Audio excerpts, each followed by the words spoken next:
What's up, y'all? It's your boy Charles with the Griot, Charles Arnaz World. Just tapping in. We are delving into a book called Labyrinth by Ronald Sutherland.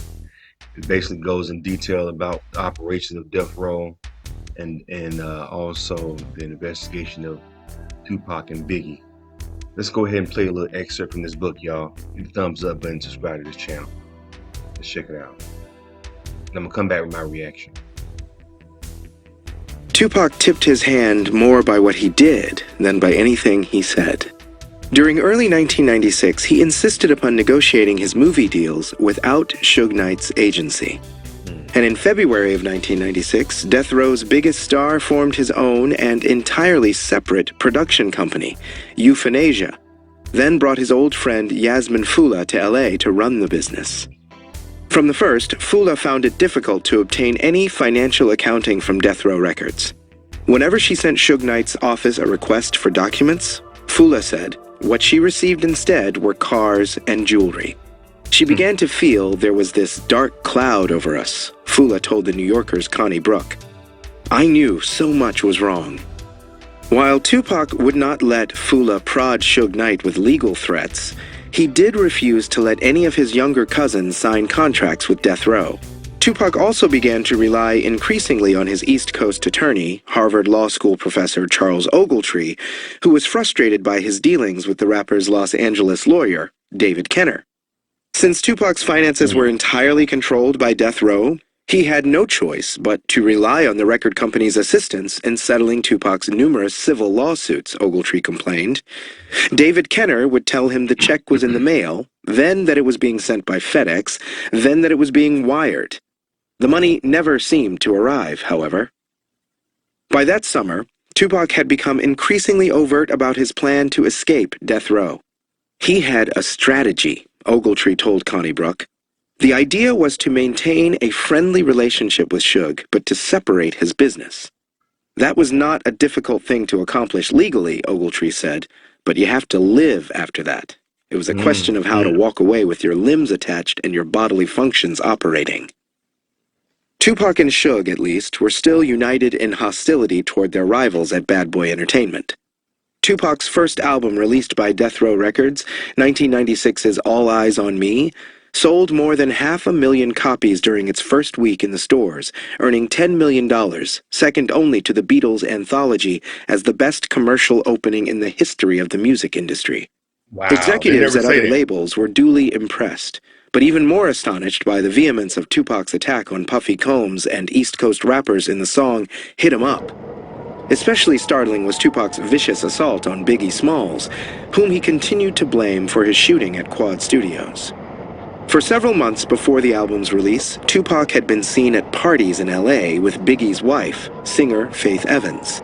Evans, who knew that her husband had been carrying on with his former flame Lil' Kim, called Tupac mad cool in one interview and agreed to perform with him on a number for Shakur's new album. Biggie's wife was startled and embarrassed, however, when the song came out with the title, Wonder Why They Call You Bitch. Even more humiliating was Tupac's claim to an interviewer from The Source that he had been sleeping with Faith. Tupac repeated this claim, only much more crudely on Hit 'Em Up. I fucked your bitch, you fat motherfucker. Biggie handled the attendant publicity with an impressive aplomb. If Honey was to give you the pussy, he told an interviewer, why would you disrespect her like that? If you had a beef with me and you're like, boom, I'ma fuck his wife, why would you be so harsh on her? Like you got a beef with her. That shit doesn't make sense. Little more than a month after the release of All Eyes on Me, Biggie came to Los Angeles to accept an award at the 1996 Soul Train Awards, and in his speech, thanked Brooklyn. Loud jeers erupted from the Death Row section of the audience. Afterward, Biggie and Tupac came face to face for the first time in almost 2 years. When he looked in Tupac's eyes, Biggie said, I thought, yo, this nigga is really bugging the fuck out. Suge Knight was at Tupac's side, and both were surrounded by a security squad of bad-looking bloods as they began to shout, we gonna settle this right now. Bad boy rapper Lil Cease shouted from behind the Southside Crips who were working security for Biggie, fuck you, nigga, East Coast, motherfucker. Tupac yelled back, we on the west side now, we gonna handle this shit. As the two sides faced off, one of the Crips drew a gun, and the What? crowd scattered from the clutch of scuffling, shouting gangbangers. Puffy ran away. His bodyguard Eugene Deal would recall. He said after, "I'm tired of this. I won't live my life like this." He says, "I don't give a fuck if Tupac gotta die. I don't give a fuck if Big gotta die." Mm. After the incident, both Biggie and Puffy admitted that the East Coast-West Coast feud was real, a point that had been driven home when Tupac sent a hand-delivered letter reading "West Side Up" to the Bad Boy offices. What? Tupac ain't mad at the niggas that shot him, Combs told an interviewer. He knows where they're at. He knows who shot him. If you ask him, he knows, and everybody in the street knows, and he's not stepping to them because he knows he can't get away with that shit. To me, that's some real sucker shit. Suge replied that the feud wasn't between the East and West Coasts, but between ghetto niggas and phony niggas. Puffy, he said, was a phony nigga. He's frontin', trying to be something he ain't. Here's the whole thing. Let me stop this. I gotta. They could have had somebody read. I don't know who the narrator of this book is, but he when he get into the slang part of this whole thing, it is freaking hilarious. Okay, I'm trying not to laugh because I wanna. But let me keep playing. I'm sorry. With Puffy, they say shit to make themselves bigger. I ain't never did no interview saying shit about people. By saying I ain't never did no shit about death row in magazines, they trying to put themselves on our level, and it ain't no motherfucking comparison. Suge's proposed solution to the conflict was to put Puffy and Tupac in a boxing ring together. "Look at Puffy's body," Knight said. "Who can he whoop? How you gonna talk shit and be in a girl's body? And I'll beat Biggie's ass all over the ring. We can do it in Vegas and give the money to the ghetto." In April of 1996, Suge upped the ante by announcing that Death Row Records intended to open an East Coast division in Manhattan. Tupac advised a radio station in Oakland that Suge meant to sign New York-based acts like Big Daddy Kane and Wu-Tang Clan. Observing from the sidelines, Dr. Dre commented, "If it keeps up this way, pretty soon niggas from the East Coast ain't gonna be able to come out here and vice versa." Suge Knight, however, brought a huge entourage with him to New York for the MTV Awards show on September 7th. The group made an aggressively grand entrance, stalking past the music industry executives, some of them presidents of other labels who waited in line with tickets in hand, to take seats without delay. After the show, the Death Row group had to be separated from Bad Boy's contingent by more than 20 NYPD officers. Only a few weeks earlier, Puffy Combs had made his most ominous comments on the East versus West feud in an interview with Vibe. "Bad boys move in silence. If somebody wants to get your ass, they're gonna wake up in heaven. There ain't no record gonna be made about it. It ain't gonna be no interviews. It's gonna be straight up. Oh shit, where am I? What are these, wings on my back?" Puffy had ended the interview by telling Vibe, "I'm ready for this beef to come to a head, however it got to go down. I'm ready for it to be out of my life and be over with." Tupac Shakur seemed finally to feel the same way. His decision to leave Death Row had changed him, according to his fiancée, Kidada Jones, whose father, Quincy Jones, owned Vibe. Tupac was tired of the lifestyle he had been sharing with Suge Knight, Kidada said. Instead of hanging out at strip clubs, she told an interviewer, Tupac had taken up cooking. After finishing his next album, the last he owed Death Row Records under the contract he had signed in the prison at Dannemora, Kidada said, Tupac might sign with Warner Brothers. Her boyfriend also intended to move out of the house Death Row had leased for him and settle with her in another part of town, perhaps father a child. Any doubt about Tupac's intention to break with Death Row had been removed on August 27th, when the rapper made the move that a lot of people predicted would get him killed, firing David Kenner as his attorney.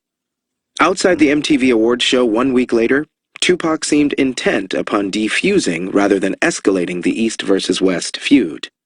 "We are businessmen. We are not animals," he told the interviewer for a film crew, who asked what would happen if Death Row met Bad Boy inside. "It's not like we're going to see them and rush them and jump on them." As word that Tupac Shakur had discharged David Kenner spread through the music industry, Suge Knight insisted the problem was between the two of them and that he had no hard feelings toward Tupac. At the MTV Awards in New York, Suge invited Tupac to join him in Las Vegas for the Mike Tyson-Bruce Seldon heavyweight title fight. Anyway, I want to start. Go ahead and stop it there. But that is just an excerpt from Labyrinth, Sutherland. I'm just tripping. I'm sorry I had to stop it, y'all, in the middle of it, but I was just let how him using this guy he's a sounds like he's a very proper young man, and he's trying to read the slang, the quotes from the different rappers from different bad boy and death row groups, and him reading their quotes is hilarious. Uh, ain't got no beef with. So he's ensuring him he had no beef. Oh my God. Mm-mm. Wow. Yeah, this is a really good book, man. I didn't know that Tupac had his own film company that he was trying to start. He was trying to start producing movies, you know. Hey man, I just think, man, what he could have done if he would have lived, you know.